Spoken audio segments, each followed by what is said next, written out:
Amados irmãos e irmãs, estamos no nosso itinerário quaresmal, o itinerário que nos faz mergulhar no sentido do batismo, que nos tirou das trevas para a pertença a Deus mediante a filiação em Jesus. A igreja no mundo inteiro prepara-se para a Páscoa meditando sobre o batismo, entregando os símbolos aos que vão recebê-lo na Páscoa, como hoje o faremos, entregando aos catecúmenos a oração do creio, o símbolo apostólico que contém as verdades da fé católica elaborada pelos apóstolos. E a oração do Pai Nosso, a única oração que nosso Senhor ensinou aos seus, com os famosos 7 pedidos, muito bem esclarecidos no Catecismo da Igreja Católica, que trabalha uma grande parte do seu conteúdo sobre o Pai Nosso. E no início, uma parte bem maior, o Catecismo esclarece sobre o creio. O tempo quaresmal nos prepara para a renovação das promessas do nosso batismo e a nossa profissão de fé na vigília pascal. Aquela liturgia longa que relata todo o mistério da nova e da antiga criação. A antiga criação, o Antigo Testamento; a nova criação, Cristo, o novo Adão, que veio nos trazer a graça da nossa salvação. No Evangelho de hoje, a transfiguração no Monte Tabor nos fala muito. O judeu do primeiro século é muito familiarizado com os montes. A tradição judaica, ela está muito conectada com estas montanhas importantes na revelação divina. O Monte Sinai, onde Moisés recebeu as tábuas da lei, os mandamentos, para que o povo pudesse caminhar numa aliança plena com Deus sem pervertê-la. O Monte Sião, o lugar da oração, o lugar da proximidade com Deus.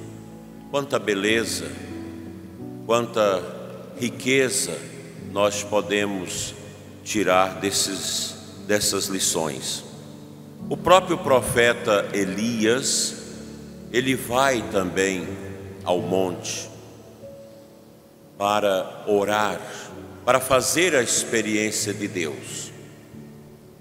E o profeta Jeremias esconde a arca da aliança no Monte Nebo, para que ela não fosse destruída pelos babilônicos. Hoje, o Evangelho traz para nós o Monte Tabor, que é um monte isolado dentro daquelas planícies de Israel, no deserto da Terra Santa. Mas é um monte alto, bonito, majestoso e profundamente místico.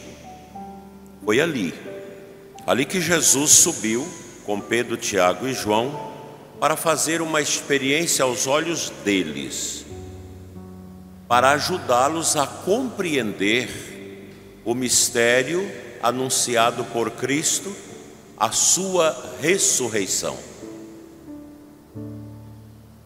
Na última visita que tive ao Monte Tabor, com um grupo enorme de peregrinos, nós fizemos uma experiência muito rica de oração. Muitas pessoas foram curadas, exatamente naquele lugar onde nosso Senhor transfigurou. Momento emocionante, momento que realmente nos engrandeceu com essa força do alto. Parecíamos que nós estivéssemos ali com Jesus, Pedro, Tiago e João, Moisés e Elias aparecendo ao lado do Senhor.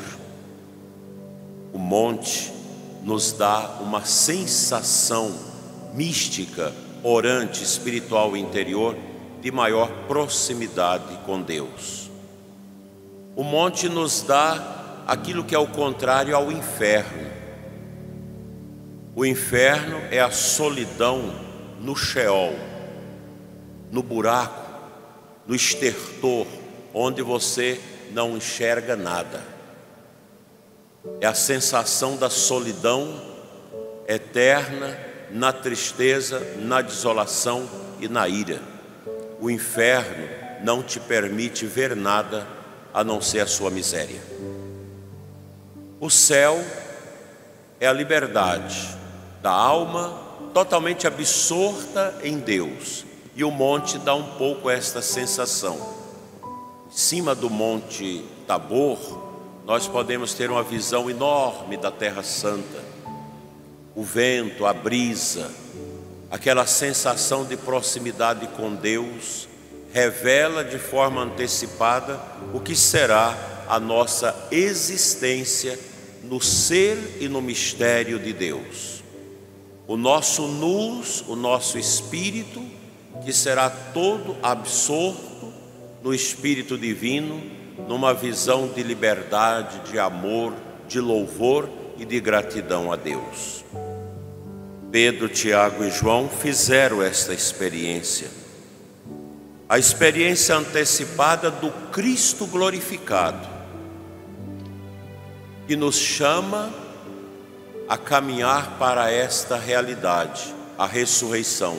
A quaresma é isso, é o tempo nosso, dos 40 dias, e 40 na Bíblia, como falamos domingo passado, significa tempo de tribulação.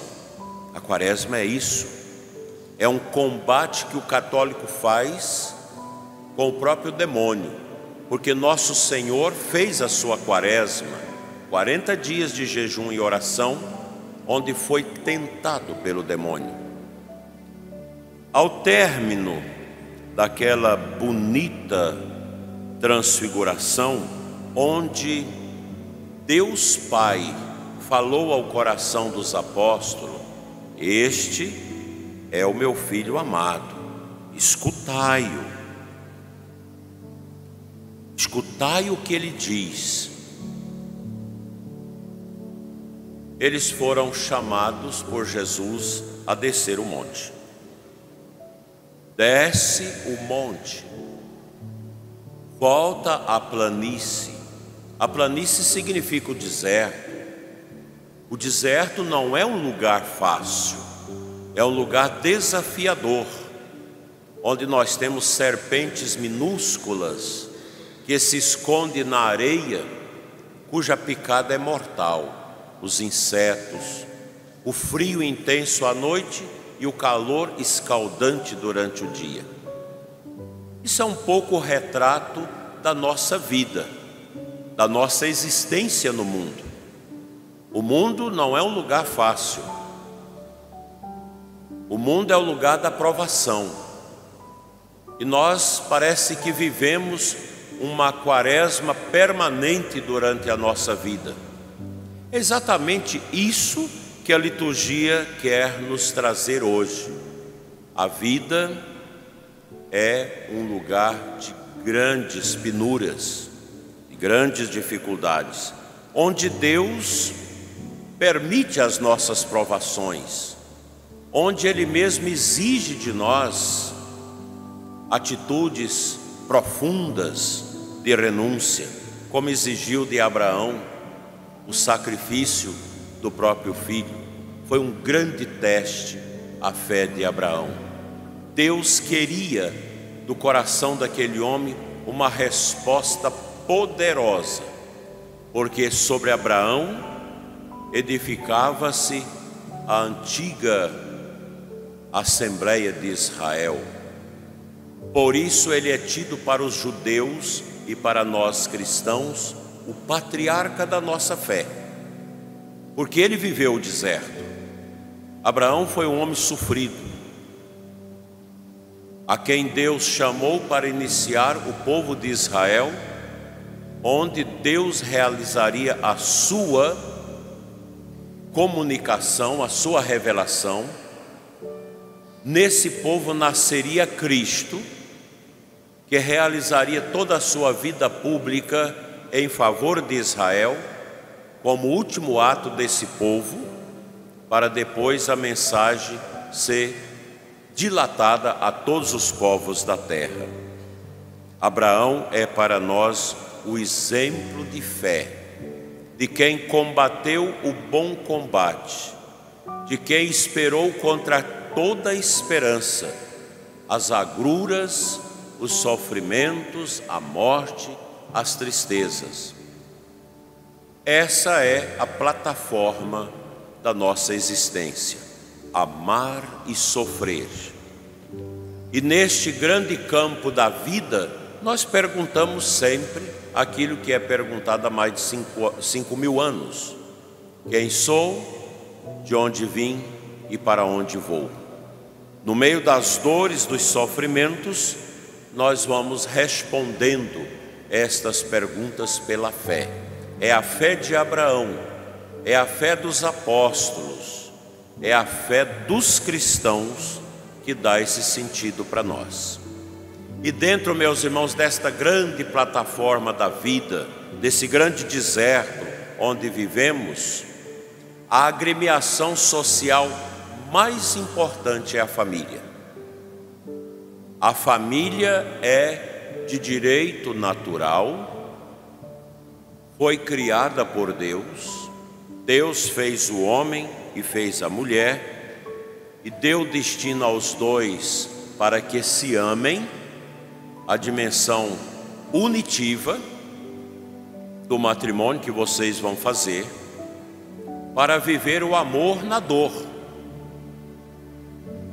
Porque o tabu está muito presente na nossa vida.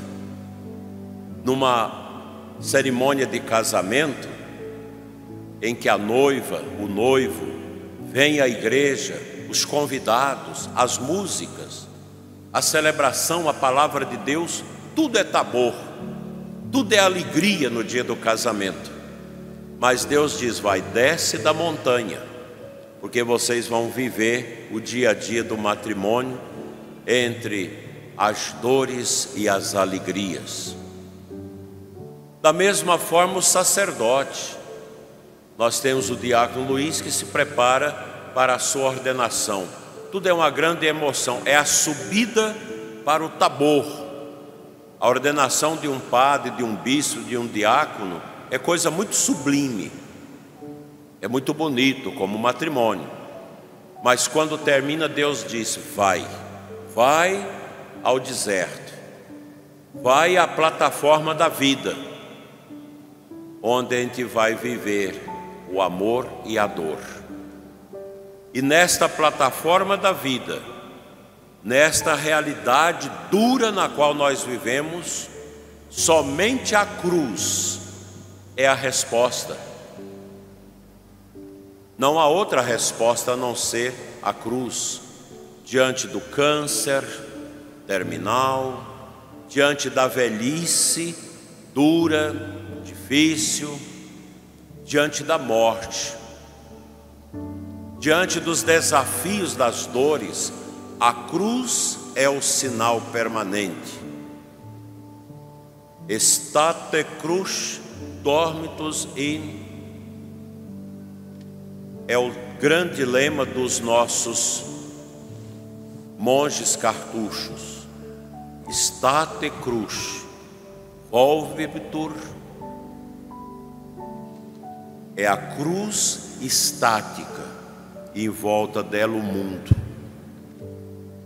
O mundo vai girando em torno da cruz, e a cruz silenciosa assiste às nossas dores e dá sentido a elas. A cruz estática dentro do deserto da vida, meus irmãos, é o único sinal para o qual nós podemos olhar e dizer: obrigado, Senhor, eu entendo, continuarei o meu caminho.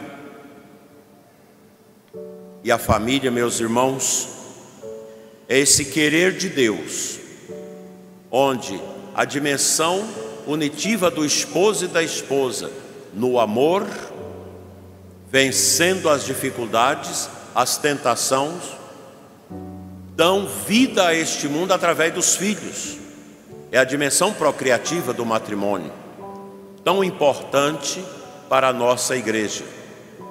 E aqui, queridos casais que vão para o casamento, nós estamos num momento delicado do mundo, de grande perseguição à fé,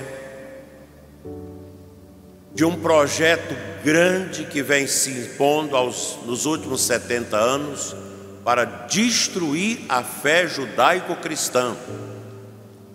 Porque destruindo esta fé se destrói a família e se impõe um governo mundial, um controle total às pessoas. É a nova ordem. É a Agenda 2030 da ONU, que não serve para nada aos cristãos, porque é uma agenda militante, é uma agenda da ideologia de gênero, é uma agenda do paganismo, do ateísmo, que nós já estamos contemplando neste mundo, bem na prática, como agora o plano de educação nacional desse governo que nós temos. Não serve para nada, que não tem ciência, mas militância e desconstrução da família. A escola é para ensinar ciência, conhecimento, e a família para educar. Mas o plano nacional, ele quer assumir o lugar da família, no lugar dos filhos, em relação aos filhos, para detonar no coração das nossas crianças e dos nossos jovens com os valores cristãos, com os valores da nossa fé. Essa é a Agenda 2030 da ONU. Uma agenda que tem o seu respaldo no Foro de Davos, que também não serve para muita coisa. É o grande deserto, onde o demônio tenta os cristãos, tenta as famílias, tentando impor o aborto, uma agenda militante LGBTQI+. A igreja respeita todas as pessoas, mas nós não podemos aceitar a militância da desconstrução dos valores. Cada um vive do jeito que quer, mas ninguém é obrigado a seguir quem quer viver do jeito que quer. Esse é o campo. Nossas famílias católicas precisam ter filhos, educá-los bem, formá-los bem, para resistir às insídias do demônio, que hoje faz toda uma ação para desconstruir a igreja, desconstruir a família, impor a ditadura e tirar a nossa liberdade. Tem muita gente que acha que isso é a história de carochinha. Vai ler, vai estudar, e vocês vão entender que isso não é uma coisa simples. Muita gente está embarcando nisso. E eu quero dizer aqui aos professores católicos cristãos: vocês têm a obrigação de serem testemunha dentro da educação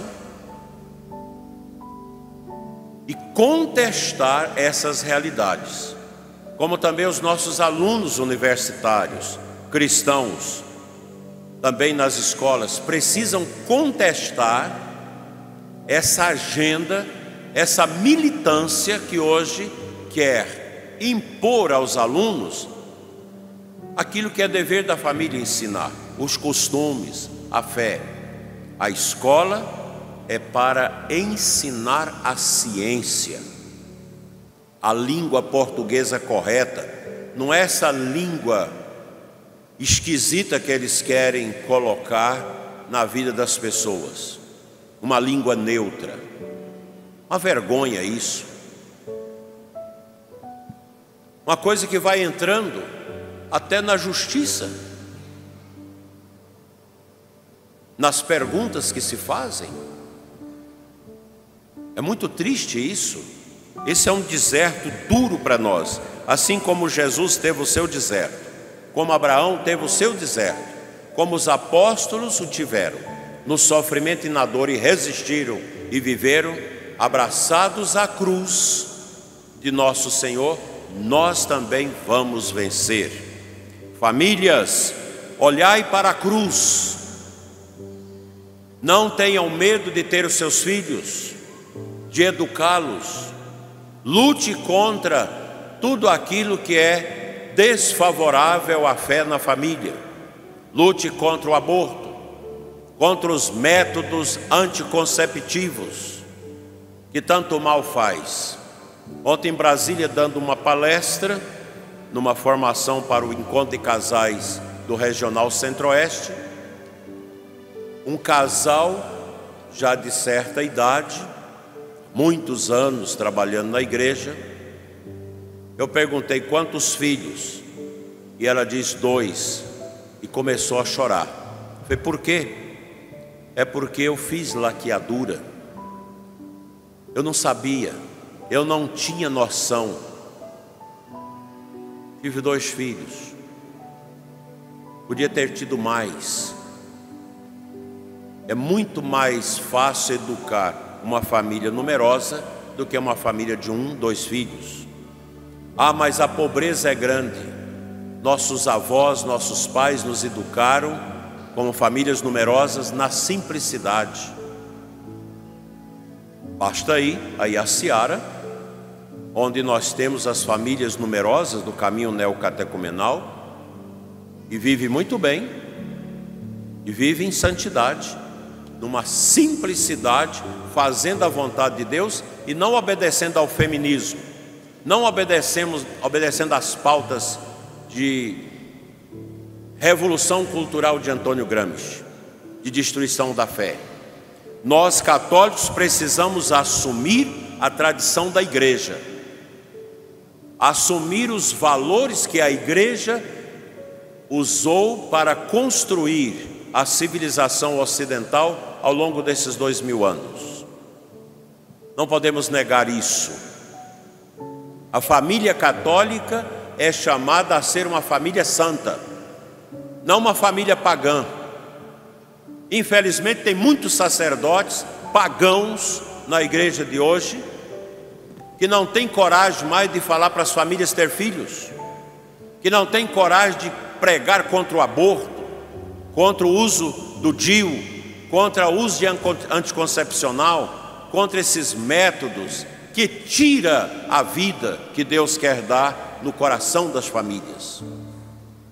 Que o nosso deserto seja vencido com a oração, com o jejum e com a esmola, e que Deus nos dê a graça de sermos uma igreja unida, uma igreja cristã, não uma igreja pagã, não uma igreja de faz de conta, mas uma igreja santa, que luta contra o pecado dos seus filhos. E que estes que vão ser batizados, receber os sacramentos na Páscoa, na vigília e no domingo de Páscoa, sejam ricamente abençoados. Que a Imaculada Conceição, que esteve aos pés da cruz, nos ajude nas nossas lágrimas, nas nossas alegrias, nas nossas aparentes derrotas, mas sobretudo na gratidão a Deus pelas vitórias da nossa fé. Assim seja. Amém.